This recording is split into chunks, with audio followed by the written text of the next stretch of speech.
Hello दोस्तों, मैं रत्नेश स्वागत करता हूं आप सभी का आरडीवी क्लासेस में। कैसे हो दोस्तों? आप कमेंट सेक्शन में बताइएगा। दोस्तों, आज आपके लिए हम बहुत ही इंपॉर्टेंट क्लास लेके आए हैं। इस क्लास के अंदर हम डिस्कस करने वाले उन महत्वपूर्ण प्रश्नों को जो सन 2016 में एनटीपीसी में पूछे गए थे। साथ ही मैं इस सीरीज में उन क्वेश्चन को भी पुटअप करूंगा जो क्वेश्चंस ग्रुप डी में पूछे गए हैं। तो आइए बिना किसी लेट के हम शुरू करते हैं अपनी क्लास को। मेरे पहला क्वेश्चन दिया है, एक त्रिभुज के कोणों का अनुपात 3:4:5 है। सभी कोणों का मान ज्ञात कीजिए। सभी एंगल्स का मान ज्ञात करना है और उनका जो कोण दे दिया है रेशियो में दे दिया है। तो आइए बता कैसे सॉल्व करना है, इसको देखते हैं। पहले त्रिभुज की बात कर रहा है तो त्रिभुज होता क्या है? किसी तीन एंगल से बनी आकृति को त्रिभुज बोलते हैं और उनका रेशियो दे दिया है 3:4:5। तो हम उनका अनुपात जो दिया है कितना दे दिया?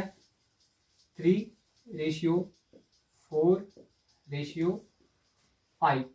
ये उनका रेशियो दे दिया है। तो हम लोगों को पता, तो रेशियो दे दिया है तो ये दिया क्या है कि इनके कोणों का योग दे दिया है। मतलब जो इनका रेशियो है ये मिलकर के कितना बनाते हैं? 180 डिग्री बनाते हैं। अगर मैं इनको x मानूं तो कितना हो जाएगा? 3x प्लस 4x और प्लस 5x, ये तीनों मिलकर कितना कवर करेंगे? 180 डिग्री कवर करेंगे। इनको जोड़ेंगे तो कितना आएगा? 4 3 7 5 12। 12x बराबर 180। तो x बराबर कितना हो जाएगा? 180/12। तो 12 1 के 12 और 3 कितना हो गया? 6 18 12 5 60। तो कितना आ गया? x की वैल्यू मेरी कितनी आ गई? 15 आ गई। तो उन कोण का मान ज्ञात करना था। कोण मेरा कितना था? 3:4:5। तो कितना हो जाएगा कोण? 3 × 15 मतलब यहां कर लेते हैं। कितना हो जाएगा? x की वैल्यू 15 आ गई तो कितना हो गया? 15 × 3 ये हो जाएगा 45 डिग्री एक एंगल। दूसरा कितना हो जाएगा? 4 × 15 कितना? 60 डिग्री एंड 5 × 15 तो कितना हो गया? 75 डिग्री। तो तीनों एंगल्स का मान पूछा गया था। तीनों एंगल्स का मान क्या होगा ये पूछा गया था। तो मेरा ऑप्शन कौन सा हो जाएगा? 45 60 75। Option D is the right answer हो जाएगा। ये क्वेश्चन पूछा गया है आईआरबी ग्रुप डी में पूछा गया सन 2018 के थर्ड शिफ्ट में पूछा गया। ओके, एक बार फिर से समझते हैं क्या दिया था।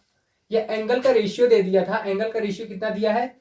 3:4:5 दे दिया है। तो पूछ रहा था कोण का मान पूछ रहा था। तो हमें पता है कि इनका जो रेशियो होता है ये इनके योग के बराबर होगा। कितना होगा? 180 डिग्री होगा। तो यहाँ से हमने माना 3x 4x एंड 5x तो हो गया 180।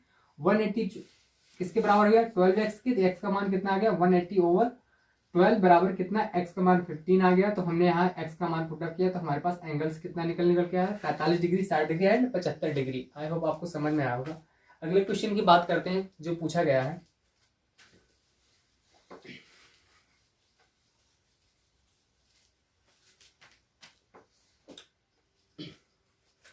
अगला क्वेश्चन है speed distance and time and distance से है। कह रहा है एक कार की गति 80 किलोमीटर प्रति घंटा है। यदि यह 6 घंटे में एक निश्चित दूरी तय करती है। कह रहे कार बी उसी समय में कार ए से 60 किलोमीटर कम दूरी को तय करती है। तो कार बी की गति बताना है। पूछ रहा है कार बी की गति क्या होगी। इसमें देखो दोस्तों क्या दिया है एकदम समझने, अगर आप अच्छे से क्वेश्चन को पढ़ेंगे तो आपको आंसर इसी में मिल जाएगा आसानी से। बोल रहा कोई कार ए है वो 80 किलोमीटर प्रति घंटा की स्पीड से चलती है। मतलब 1 घंटे में 80 किलोमीटर ट्रेवल करती है। तो यह 6 घंटे में एक निश्चित दूरी तय करती है। मतलब 6 घंटे में कितना ट्रेवल कर लेगी? जो भी दूरी ट्रेवल की होगी वही एक दूसरी कार कौन सी है? बी है। और कह रही है, कहा जा रहा है क्वेश्चन में कि जो कार बी है सेम टाइम में, लेकिन दूरी अब की बार क्या कर दिया गया है? दूरी को 60 किलोमीटर कम कर दिया गया है। तो उसे कितनी की स्पीड में कवर करनी पड़ेगी? तो आइए बात करते हैं। तो हमारे पास क्या दिया है? जो ए कार का जो डाटा दिया है, ए कार के बारे में क्या कह रहा है? वो कितनी दूरी तय करेगी? डिस्टेंस कितनी तय करेगी? डिस्टेंस कितनी करेगी? डी इक्वल टू कितना हो जाता है मेरा? Distance equal to speed multiply time. तो स्पीड कितनी थी? स्पीड जा रही थी 80 किलोमीटर के स्पीड से जा रही थी और कितने 6 घंटे तक जा रही थी। इस हिसाब से उसे कितना 6 48 480 किलोमीटर वह गई होगी। अब कह रहा है जो कार बी है मेरी, जो बी कार है वो कह रही, कहा जा रहा है कि इससे 60 किलोमीटर कम दूरी, मतलब 60 किलो कम दूरी का मतलब कितना हो गया 420 किलोमीटर की दूरी उतने ही समय मतलब 6 ही घंटे में उसे कवर करना है, तो उसे कितने की स्पीड से जाना होगा। तो हमें पता है स्पीड बराबर क्या हो जाएगा, बी कार का डाटा बोल रहा है 60 किलोमीटर कम दूरी को मतलब 420 किलोमीटर की दूरी को 6 घंटे में वो कितने की स्पीड से तय करेगी। तो मेरे पास कितना हो जाएगा, स्पीड बराबर डिस्टेंस ओवर टाइम। तो मेरे पास डिस्टेंस कितना है 420/6, इसको काट देंगे तो 6 से 42, तो कितना आएगा 70 किलोमीटर पर हावर।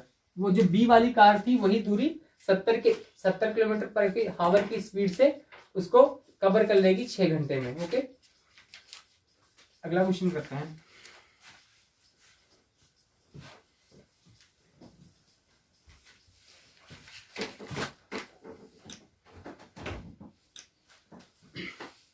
नेक्स्ट क्वेश्चन है, कह रहा है एक धनराशि साधारण ब्याज की दर से 8% वार्षिक दर पर 5 और 6 वर्षों में परिपक्व राशि 1120 रुपए और 1184 रुपए है, मूलधन ज्ञात कीजिए। इंटरेस्ट बताना है, कह रहा है कि रेट हमारा फिक्स है कितना 8% है, 5 वर्ष में वो कितना हो जाती है 1120 रुपए हो जाती है और 6 वर्ष में कितना 1184 रुपए हो जाती है। तो मूलधन ज्ञात करना था, मेरा क्या निकालना है पी, पर्सनल अमाउंट निकालना है, पी निकालना है। तो देखो आर दे दिया है कितना 8% दे दिया है और 5 और 6 वर्ष मतलब लगातार वर्षों का दे दिया है ना, तो हमें पता चल जाएगा एक वर्ष का ब्याज कितना आ जाएगा, एक वर्ष का ब्याज कितना आ जाएगा। देखो कितना हो जाएगा, दोनों का डिफरेंस कर लेंगे, दोनों अमाउंट का डिफरेंस करेंगे तो कितना आएगा 1184 माइनस 1120। ओके, तो मेरे पास कितना हो जाएगा 4 6 64 रुपए हो जाएगा। ठीक है, तो दोनों 5 साल का और 6 साल का ब्याज का अंतर कितना आ गया 64 रुपए आ गया। तो ये 64 रुपए 8% के हिसाब से लिया जा रहा था, तो 8% की वैल्यू कितना होगी 64। तो मेरे पास 100% पूछा है, 100% मतलब मूलधन पूछा है, तो कितना हो जाएगा 64/8 गुणे 100, तो कितना हो गया 8 है 64, तो कितना आ गया 800 रुपए। वो मूलधन पूछा था, मूलधन मेरा कितना रहा होगा 800 रुपए रहा होगा। तो मेरा आंसर कौन सा सही होने वाला है, answer B is the right answer हो जाएगा। ओके, एनटीपीसी में पूछा गया 17 में। ओके, एक बार फिर से समझते हैं।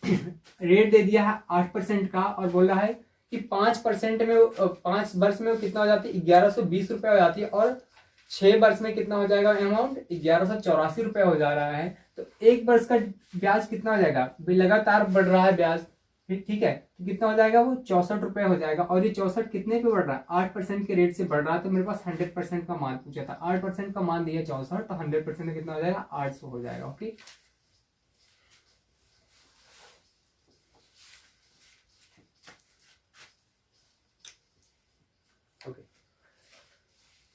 नेक्स्ट पार्टनरशिप पे क्वेश्चन पूछा गया, कह रहा एक पिता अपने बेटे, उनके 3 बेटे हैं रामू श्यामू एंड धामू, में अपनी धनराशि क्रमशः 7:5:9 के अनुपात में बांटता है। यदि रामू को मिली राशि श्यामू से 120 रुपए अधिक है तो रामू को मिली राशि कितनी होगी। रामू की राशि पूछ रहा है। ठीक है, तो एक फादर से उसके 3 लड़के थे, कौन कौन से, रामू श्यामू एंड धामू।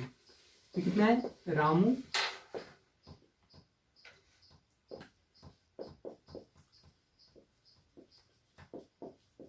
उसके 3 लड़के थे और उनको वो धनराशि दे रहा था, पैसा दे रहा था, कितने कितने के रेशियो में 7:5:9 इसके रेशियो में से पैसे दे रहा। और कह दिया है क्वेश्चन में, कंडीशन लगा दिए, कह रहा है यदि धामू को मिली राशि श्यामू से 120 रुपए अधिक है, मतलब इन दोनों का अंतर दे दिया, मतलब 9 - 5 का अंतर कितना दे दिया 120 दे दिया, मतलब 4 का मान कितना दे दिया 120, तो 1 का मान कितना आ गया 30 रुपए आ गया। और पूछना कितना है, तो कह रहा है कि रामू को मिली राशि कितनी होगी, 1 यूनिट बराबर कितना आएगा 30 रुपए आ गया। तो 7 यूनिट का दाम कितना हो जाएगा 7 × 30 बराबर 107 कितना 210 रुपए। तो रामू को कितनी राशि मिली होगी 210 रुपए राशि मिली होगी। ओके, तो ऑप्शन कौन सा सही हो जाएगा, D is the right answer हो जाएगा। एक बार फिर से देखते हैं, रामू श्यामू और धामू का अनुपात कितना था 7:5:9 था और बोल रहा था कि जो मेरा धामू है श्यामू से कितना 120 रुपए अधिक पाता है, इसका मतलब इन दोनों का डिफरेंस दे दिया था। तो 4 यूनिट बराबर 120 और 1 यूनिट बराबर 30, तो कितना हो गया तो 7 यूनिट का मतलब किसका पूछा था, रामू का पूछा था। तो 7 गुणे 30 बराबर 210। ये आपका शॉर्ट ट्रिक था। ओके, अगले क्वेश्चन की बात करते हैं।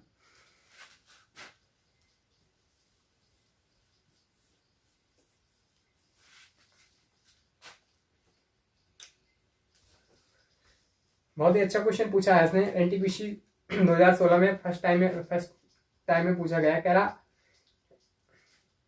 कोई व्यक्ति कह रहा 500 रुपए प्रति वस्तु की दर से 3 वस्तुएं खरीदने के लिए गया। ठीक है, कोई व्यक्ति था वो मार्केट गया और 500 के रेट से 3 वस्तुएं खरीदने के लिए, प्रति वस्तु मतलब कितने 500 रुपए में खरीदा और कितना खरीदा 3 वस्तु।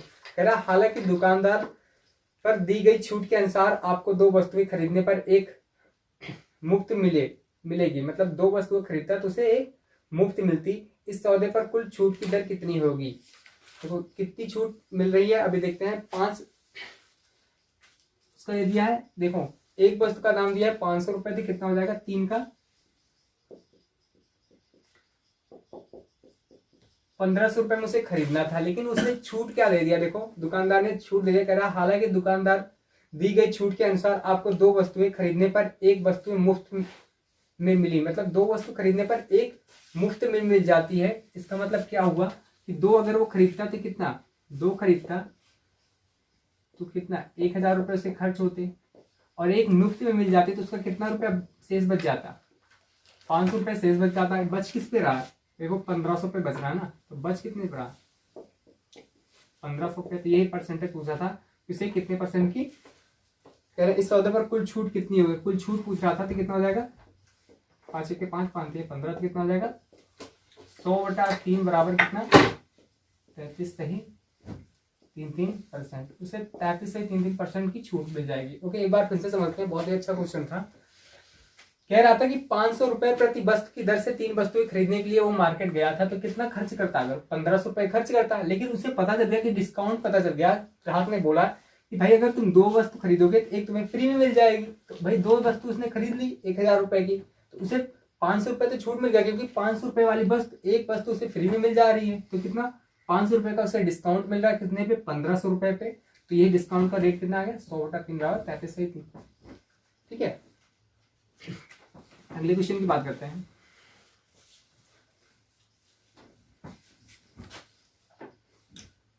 ओके, अगले क्वेश्चन में कहा गया है कि 30 पेन और 35 पेंसिल को 390 रुपए में खरीदा गया। यदि पेंसिल का औसत मूल्य 2 रुपए है तो पेन का औसत मूल्य कितना होगा। मतलब प्रत्येक पेंसिल कितने रुपए में मिलेगी। तो बात की जा रही है 3 पेन और 75 pencil. 30 pen and plus 75 pencil. 75 pencil का दाम कितना हो गया 390 रुपए हो गया। कह रहा है यदि पेंसिल का औसत मूल्य, मतलब प्रत्येक पेंसिल कितने में मिलने लगी उसे 2 रुपए में मिलने लगी। तो प्रत्येक पेंसिल 2 रुपए में मिलेगी तो कितना हो जाएगा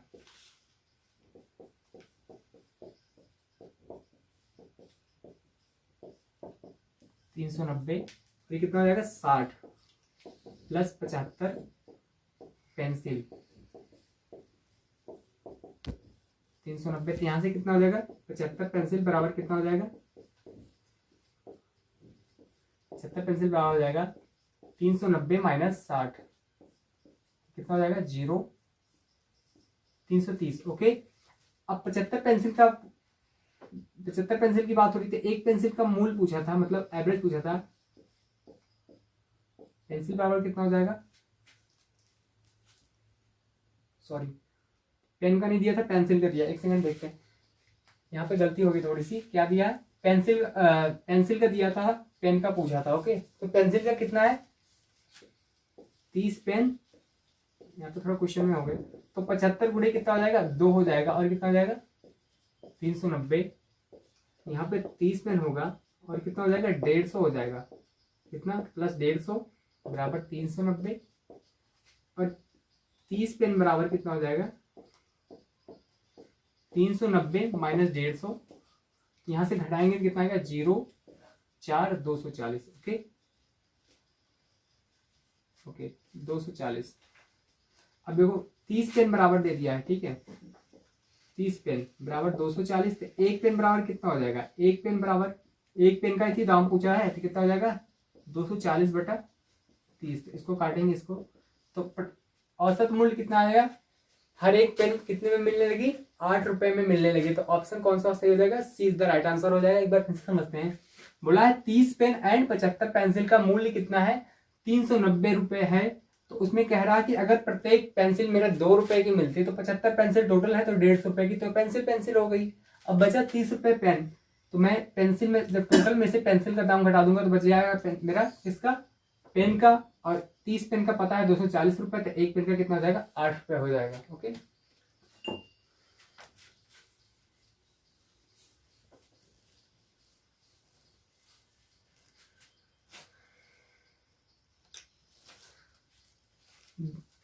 मिक्सचर एंड एलिगेशन का क्वेश्चन है। दो अलग अलग दवाइयों में अल्कोहल की मात्रा 1.5% एंड 2.5% है। इन दोनों को किस अनुपात में मिलाया जाए ताकि प्राप्त नए मिश्रण में अल्कोहल की मात्रा 3.35% हो जाए। तो इसमें देखो, जब भी 2 परसेंटेज दिया रहा है और एक रिजल्ट का परसेंटेज दे दे, मतलब दोनों को मिलाकर दे दे, तो क्या वहां पर हमें तुरंत जान लेना चाहिए कि क्या वहां पर एलिगेशन लग रहा है।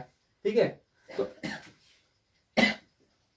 तो देखो दो क्वांटिटीज हैं, 2 अल्कोहल हैं, उनका कितना कितना परसेंटेज दे दिया है, 1.5% दे दिया है, और इसका कितना दे दिया है, 2.5% दे दिया है। ये 2 अल्कोहल की मात्रा थी, और उनको जब मिलाया गया तो उनका जब इन दोनों अल्कोहल को मिलाया था तो उनको संयुक्त रूप में कितना हो जाता है, अल्कोहल की मात्रा कितनी हो जाती है, 3.5% हो जाती है। तो उन्हें कहा गया है कि किस अनुपात में मिलाया गया है। तो यहाँ से हम इसको करेंगे, देखो एलिगेशन लगाएंगे तो कितना है, 3.5 माइनस 2.5, कितना करेंगे तो मेरे पास कितना आ जाएगा, 1 आ जाएगा। और इस इधर करेंगे इसको रेशियो कितना, 3.5 माइनस 1.5, तो कितना हो जाएगा ये 2। तो मुझे पता चल गया वो कितने के रेशियो में मिलाए गए होंगे, 1:2 में मिलाए होंगे। तो मेरा क्या हो जाएगा आंसर, 1:2 वाला सही हो जाएगा। तो कौन सा सही हो जाएगा, option A is the right answer हो जाएगा। एक बार फिर से देखते हैं। बोला 2 अल्कोहल के मेरे पास सैंपल थे, वो कितने थे, 1.5% एंड 2.5% थे। कह रहा है इनको जब मिला दिया जाता है तो 3.5 हो जाते हैं। ठीक है, अब कह रहा है कि इसमें जो रिजल्ट मेरा कितना आया, 3.5% आ गया। तो बोला कि इसको किस रेशियो में मिलाया गया होगा। तो रेशियो पता करने के लिए हमें एलिगेशन लगाया तो कितना रेशियो आएगा, 1:2 आ गया। ओके,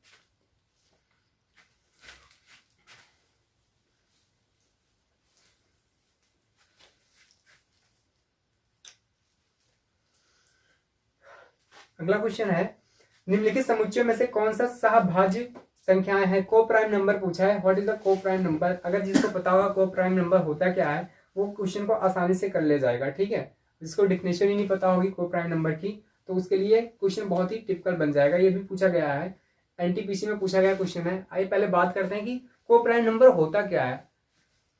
तो को प्राइम नंबर की बेसिक अगर आपको डिफिनेशन पता हो कि को प्राइम नंबर ऐसा नंबर होता है जिनका 2 ऐसे नंबर जिनका मेरे पास मासा 1 हो, या कह सकते हो इसका कॉमन कितना हो, 1 हो।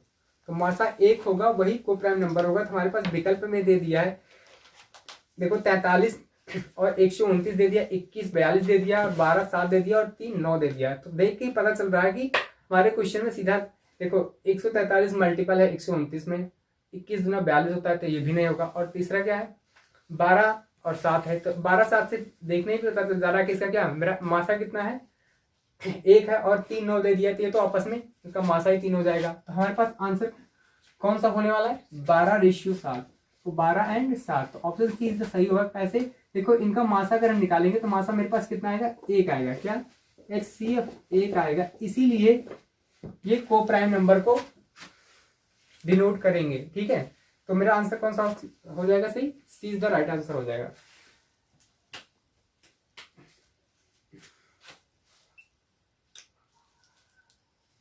चलिए अगला क्वेश्चन है, ये देखो 3-4 बार पूछा गया क्वेश्चन है। कहा गया है कि √9 = 3, तो √27 डिवाइड बाई √9 क्या होगा। यहाँ पे क्वेश्चन दे दिया है √9 की वैल्यू दे दिया है 3, और पूछा कितना है 27 डिवाइड बाई √9। ओके, इतना मान दे दिया। अब देखो इस चाहे तो इसकी हेल्प से ले लो या वैसे ले लो, ये नहीं दिया होता तब भी आप लगा सकते थे। तो देखो ये कितना दे दिया है अपने पास, √27 दे दिया है। √27 का मान कितना होता है, 3√3 होता है अगर हम निकालें, और इसका मान तो दे ही दिया है, कितना 3 दे दिया है। ओके 3 दे दिया, तो डिवाइड कर देते हैं, हमारे पास कितना हो जाएगा √3/3। तो यहाँ से यहाँ कट गया तो मेरे पास कितना आ जाएगा, √3 हो जाएगा। तो कौन सा ऑप्शन सही हो जाएगा, option D is the right answer हो जाएगा। ओके बहुत ही थोड़ा समझना था बस, इसमें और कुछ नहीं था। ओके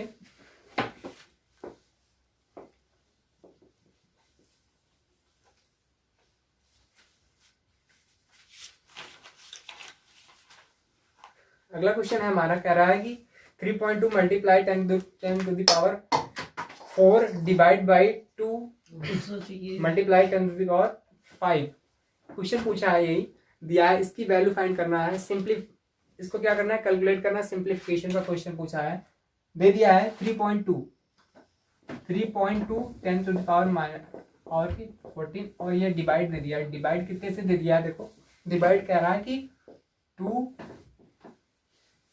मल्टीप्लाई 10⁵ यही पूछा है क्वेश्चन में। ठीक है, यही सॉल्व करना था हमें।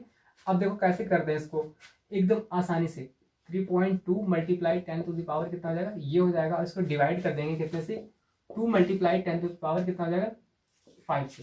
अब देखो डायरेक्ट काट देंगे, अगर पावर काटना चाहे तो यहाँ से काट देंगे यहाँ पर, तो मेरे पास एक पावर बचेगी, और इसको 2 से काटेंगे, 2 1 के 2, कितना हो जाएगा, 1.6 हो जाएगा। क्या हो जाएगा, 1.6। तो मेरे पास कितना आ जाएगा, 1.6 1.6 और नीचे कितना आ जाएगा, 10। तो इसको और सॉल्व करेंगे तो कितना आ जाएगा, कितना होने वाला है, 0.16। ये मेरा आंसर हो जाएगा। ओके तो कौन सा ऑप्शन सही हो जाएगा, कौन सा सही हो जाएगा इसमें, सी। एक मिनट हाँ ठीक है। तो देखो ये कुछ ऑप्शन में कुछ ऐसा नहीं दिया। ठीक है, ऑप्शन में कितना दे दिया, इसका एक मॉडिफाइड फॉर्म दे दिया, कौन सा, 16/10 का स्क्वायर दे दिया। चाहे इसको ऐसा पढ़ो चाहे इसको ऐसा पढ़ो, तो मेरे ऑप्शन में दिया था 16/10 का स्क्वायर दे दिया, तो मेरा ऑप्शन कौन सा हो जाएगा, सही, सी इज द राइट आंसर हो जाएगा। ओके एक बार फिर से समझते हैं। ये दिया था, हमने इसको डिवाइड में कर लिया, तो भाई 4 की पावर यहाँ थी, 4 की पावर यहाँ थी, तो मेरे पास 1 की पावर तो यहाँ बच जाएगी, और 2 1 के 2, तो कितना काटेंगे, इसको जब डिवाइड करूँगा कितना, 1.6 आ जाएगा। तो 1.6/10 हो जाएगा। अगर इसको मैं ऐसे चेंज करना चाहूँ, यहाँ से 10 से अगर मल्टीप्लाई करा था तो मेरे पास कितना था, 16/10⁻²। ठीक है, तो यही हो जाता है हमारा।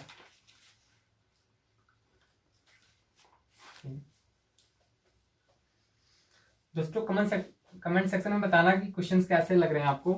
ठीक है, उसी के अकॉर्डिंग हम आपके लिए और भी अच्छे क्वेश्चंस लाएंगे। अभी तो हम आपको वो क्वेश्चन करा रहे हैं जो हमारे एनटीपीसी में पूछे गए हैं, 16 वाले। सन 2016 में जो पेपर हुआ था उसमें जो पूछे गए क्वेश्चन है उनको मैं करा रहा हूँ। ओके, इसके बाद मैं आपके लिए और भी अच्छे क्वेश्चन लाऊंगा। तो क्वेश्चन दिया है 6 सेंटीमीटर 8 सेंटीमीटर का 10 सेंटीमीटर के किनारों वाले घनों को पिघलाने से बने घन की भुजा कितनी होगी। जो बड़ा 3 ऐसे छोटे छोटे घन दे दिए हैं, इस तरह से 3 छोटे घन दे दिए हैं, और बोला इनकी साइड्स कितनी है, 6 सेंटीमीटर 8 सेंटीमीटर और 10 सेंटीमीटर है। उनको जब पिघला कर एक बड़ा घन बनाया जाता है तो उस घन की भुजा क्या होगी, यही पूछा गया क्वेश्चन में। ठीक है, तो बात करते हैं घन आयतन। जब भी कोई चीज पिघलाई जाती है, दूसरे शेप में बदली जाती है, तो उसका क्या शिफ्ट होता है, क्या बदलता नहीं है, आयतन सेम रहता है। ठीक है, तो क्या कह रहा है, अगर तीनों को हम मिलाकर एक बड़ा घन बनाएंगे तो उनका तीनों के आयतन के ही बराबर उस बड़े वाले घन की भुजा होगी। तो बात करते हैं, मेरे पास घन का आयतन क्या होता है, 6a³ होता है। ठीक है, अब देखो मेरे पास बड़ा वाला बनाना है, तो इसमें 3 छोटे छोटे मिल जाएंगे। क्या 3 छोटे छोटे मिल जाएंगे, तो मेरे पास कितना हो जाएगा, बड़े वाले की 6a³ हो जाएगी। ओके, अब बात करते हैं कितना हो जाएगा, 6 पहले दे दिया, देखो साइड कितना दिया, 6 8 और 10 दे दिया। तो पहले वाले कितना हो जाएगा, 6 × 6 की पावर 3 धन, इसको थोड़ा और ऐसे समझाने की कोशिश करता हूँ कैसे, 6a³ हो गया। अब अगर इसको माने हम 6a1 माने और 6a2 माने, और इसको कितना मान ले, 6a3 मान ले, तो यहाँ से 6 मेरा 6 तो कॉमन मिल जाएगा। ओके, क्या मिल जाएगा, 6 कॉमन मिल जाएगा। तो मेरे पास होगा क्या, a1 का क्यूब प्लस a2 का क्यूब प्लस a3 का क्यूब हो जाएगा। Okay, cube. और यहाँ 6 से 6 कैंसिल आउट हो जाएगा, तो मेरे पास टोटल बचेगा क्या, ए क्यूब बराबर कितना हो जाएगा। अब यहाँ हम वैल्यू रखेंगे 3 का क्यूब प्लस 8 का क्यूब और प्लस 10 का क्यूब। ओके, तो यहाँ सॉल्व करेंगे हम, तो कितना आ जाएगा, ये 6 का क्यूब कितना होता है 216 होता है, 8 का क्यूब कितना होता है 512 होता है, और 10 का क्यूब कितना होता है 1000 होता है। तो ए क्यूब बराबर कितना आ गया, इतना आ गया। अब बात करते हैं इनको जोड़ते हैं, कितना है 1000 और कितना आ जाएगा, ये हो जाएगा 1728, मतलब ए क्यूब बराबर कितना हो गया 1728। तो ए बराबर कितना हो जाएगा 1728 की पावर 3। ये कितने का होता है 12 का क्यूब होता है। तो मेरे पास साइड कितनी निकल के आ गई, उसकी साइड 12 सेंटीमीटर निकल के आ गई। ओके, फिर से एक बार बात देखते हैं। बोला है कि 3 छोटे छोटे घन थे हमारे पास, 3 छोटे छोटे घन थे, उनको पिघलाकर एक बड़ा घन बनाया गया, तो उस घन की भुजा क्या होगी। तो उन पहले छोटे वाले घन की भुजा कितनी थी 6 सेंटीमीटर, 8 सेंटीमीटर और 10 सेंटीमीटर थी। हमें पता है कि क्या होता है, जो घन की भुजा होती है भुजा जो घन का आयतन होता है वो कितना होता है 6a क्यूब होता है। तो यहाँ से b स्क्वायर क्या है v1 प्लस v2 प्लस 3, क्योंकि ये तीनों मिलकर एक बड़ा घन बना रहे हैं, तो हमने यहाँ पर सबकी वैल्यू रखी और कैलकुलेट किया, तो मेरे पास कितना आ गया 12 सेंटीमीटर उस बड़े घन की भुजा आ गई। ओके,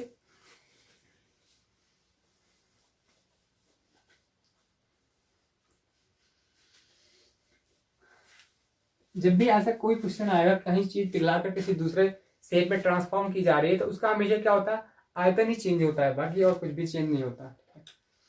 मतलब आयतन ही सेम बना रहता है और साइज चेंज आएगी, आयतन आपका सेम रिमेन बना रहेगा। ओके, अगला दे दिया है कि निम्न में से एक विषम भिन्न को चुने, मतलब कौन सा सबसे अलग भिन्न है उन्हें चुन के बताना है कौन सी है, ये भी पूछा गया है हमारे क्वेश्चन। तो कह रहा है 4 भिन्न दे दिए हैं, 15/20। पहली भिन्न क्या है 15/20, दूसरी है 48/60 और तीसरी है 21/28 और चौथी भिन्न दे दिए हैं 75/100।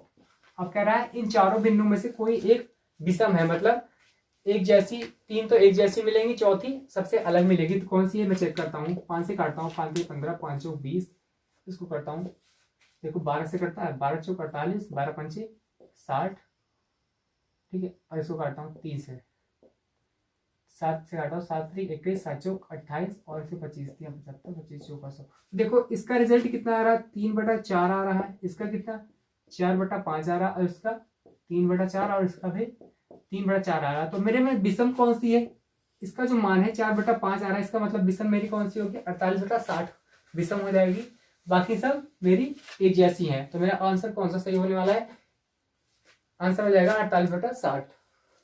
ओके, ये सारे क्वेश्चन जो मैं आपको करा रहा हूँ सारे आपको दिख जाएंगे, क्वेश्चन जब लगेगा तो आपको दिख जाएंगे, सारे पूछे गए हैं कि किसी में पिछले ईयर। कह रहा एक तार के टुकड़े से 120 पाई सेंटीमीटर भुजा वाला एक वर्ग बनाया जाता है, यदि उसी तार को मोड़कर एक वृत्त बनाया जाए तो वृत्त की त्रिज्या क्या होगी। अब देखो ये क्या कह रहा है 120 पाई सेंटीमीटर भुजा वाली एक वर्ग बनाया गया था, मतलब कुछ ऐसे क्वेश्चन बोला होगा भाई ये जो मेरा वर्ग बना होगा ये अब किस में चेंज हो जाना है, इस सर्किल में चेंज हो रहा है, और इसकी भुजा दे दी है 120 पाई। ओके, 120 पाई दे दी है, अब पूछ रहा है इसकी त्रिज्या, इसकी आर की बात कर रहा है।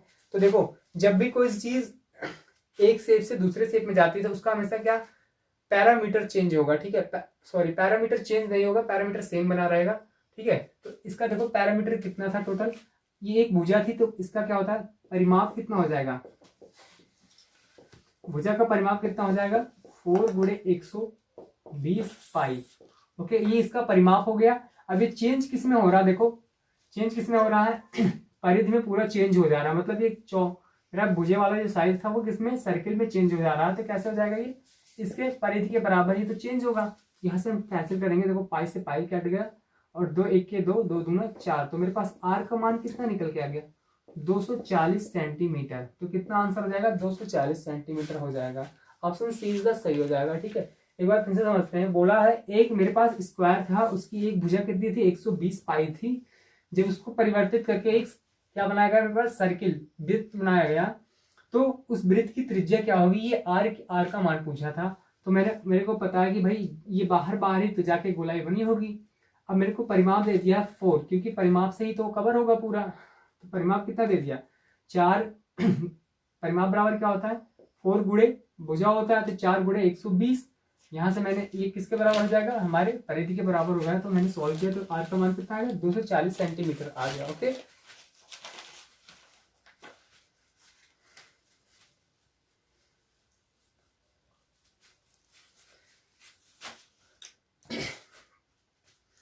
अगले क्वेश्चन की तरफ बढ़ते हैं। कहा गया है कि 15 मीटर तथा 20 मीटर के दो खंभे जमीन पर सीधे खड़े हैं, उनके बीच की दूरी 12 मीटर है, तो उनके सबसे ऊपरी छोरों के बीच की दूरी कितनी होगी। सबसे ऊपरी छोर के बीच की दूरी पूछ रहा है, दो खंभे दे दिया है, वो भी बोला है कि ऊर्ध्वाधर खड़े हुए हैं, कुछ ऐसे खंभों की शेप होगी, ठीक है, ऐसे कुछ खंभे रहे होंगे दो, ये ऐसे खंभे रहे होंगे दो, ओके, और इनकी लंबाई उसने दे दी है क्वेश्चन में कितना 15 मीटर और 20 सेंटीमीटर दे दिया है, और बोल रहा है इन खंभों की बीच की दूरी कितनी दे दी है, ये डिस्टेंस उन्होंने दे दी है 12, तो यहाँ तक भी उसकी क्या हो जाएगी 12 हो जाएगी, और ये कितना हो जाएगा 5 हो जाएगा ना, क्योंकि यहाँ तक 15 जा रहा था, ये टोटल मेरे पास कितना है, ये टोटल कितना है 20 है, तो यहाँ तक, यहाँ से यहाँ तक की दूरी कितनी हो जाएगी 5 हो जाएगी ना, क्योंकि यह तो 15 निकल जाएगा। अब पूछा है कि इनके कह रहा उनके सबसे ऊपरी छोरों के बीच की दूरी, सबसे ऊपरी छोरों के बीच की दूरी मतलब क्या पूछ लिया विकर्ण पूछ लिया है, तो ये तो 12 है, ये 5, तो जैसे आपको अगर 888 पता होगा तो आप 888 करके लगा लेंगे, वरना पाइथागोरस पर में लगाएंगे तो किसका हो जाएगा, ये अगर ए बी सी मानते हैं तो मेरे पास क्या हो जाएगा ए बी बराबर कितना हो जाएगा root B C square plus A C. Okay, तो मेरे पास कितना हो जाएगा 12 ब्रह्म 144 प्लस 25, तो कितना हो गया 169, और कितना हो गया ए बी बराबर कितना आ जाएगा 13 सेंटीमीटर। ओके, तो कितना आने वाला है 13 सेंटीमीटर, मीटर में दिया है तो कितना हो जाएगा मीटर हो जाएगा, मीटर हो जाएगा, तो मेरे पास ये लंबाई कितनी आ जाएगी 30 मीटर से आ जाएगी, यही क्वेश्चन में पूछ रहा था। ओके, चलिए अगले क्वेश्चन की तरफ चलते हैं। ये सारे क्वेश्चन आपको स्लाइड में दिख रहा होगा कि सारे क्वेश्चन एनटीपीसी में पूछे गए हैं, चाहे वो किसी भी शिफ्ट में पूछे गए हैं, लेकिन वो पूछे गए हैं, ठीक है।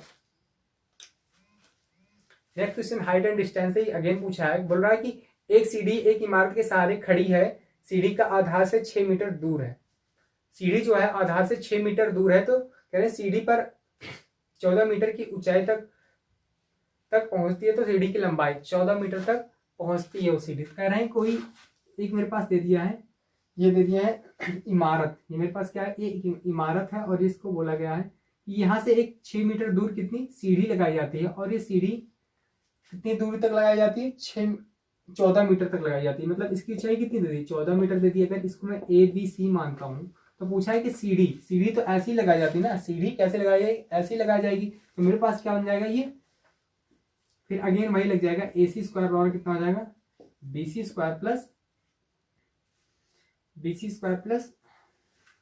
ए बी स्क्वायर। ओके, तो मान रखते हैं यहाँ सबका कितना 36 और 14 कितना हो जाएगा 196, कितना हो जाएगा 196, इनका एडिशन करेंगे 6 12 9 3 12 13 और कितना हो जाएगा 232।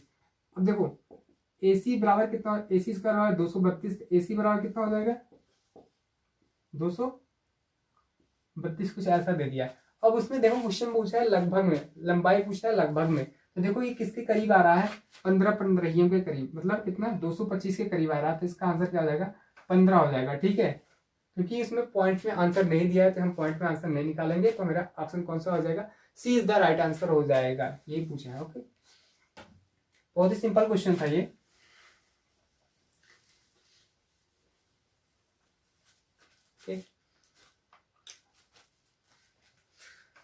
ये क्वेश्चन जो पूछा है इसको देखते ही सभी लोग आंसर बता सकते हैं। कब पूछ लिया है कि tan a का विपरीत क्या होगा, tan a का अपोजिट क्या होता है, अगर tan a दे दिया है तो उसका उल्टा क्या होगा, पूछा है tan a का विपरीत क्या होता है, tan a का विपरीत क्या होता है cot a होता है। ओके, सबको पता है tan a का विपरीत क्या होगा cot a होगा, तो मेरा आंसर कौन सा सही हो जाएगा, option C is the right answer हो जाएगा। ट्रिग्नोमेट्री से पूछा था एकदम से, फिर देख के ही बताने वाला क्वेश्चन था, ठीक है।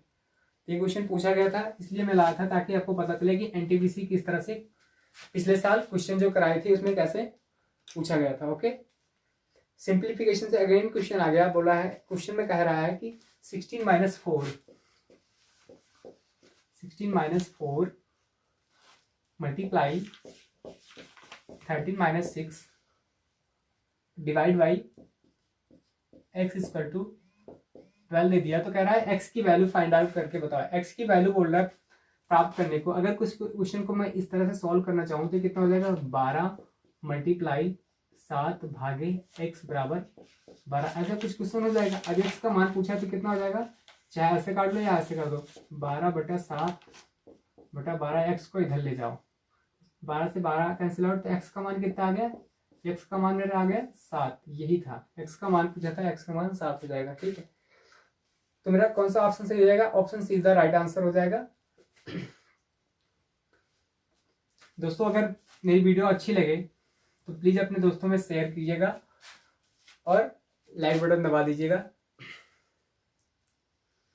ताकि मैं आपके लिए ऐसे लगातार क्वेश्चन लाता रहूं और आपको आपके लक्ष्य के करीब पहुंचाने की कोशिश करूं। ठीक है, आज का लास्ट क्वेश्चन है इस सीरीज का।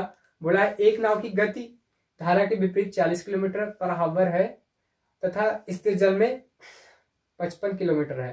तो नाव की बोला है कि नाव की गति नदी की विपरीत दिशा में क्या होगी।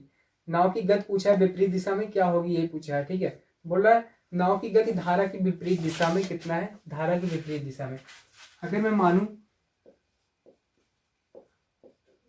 नाव की चाल x मानूं और धारा की